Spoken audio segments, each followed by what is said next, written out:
So this is now all tidied up. We've capped off that, and we've run that water out to the other. We've run that water out to the other side.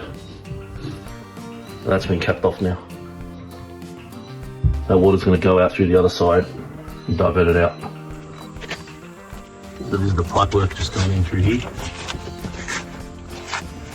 I'll connect it all up later down there.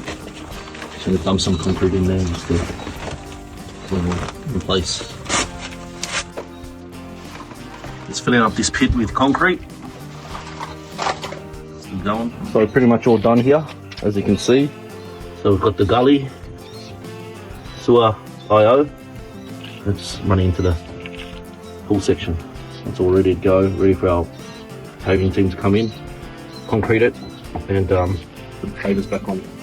So this is the other end of the wall here that runs that sink over there. We're going to basically have the water draining out from here now into that section there. All right, just want to show you guys the finished result here. So we've diverted the pipework here to outside.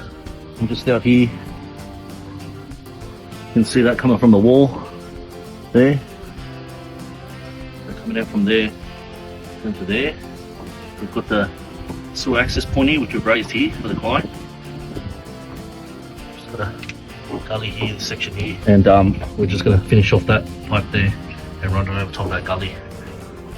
So waiting tomorrow, just put some sand over the top and relay the pavers, and this pipe here, we need to run it with a bit of a bend just right over the top of that gully. It's just a discharge for the pool.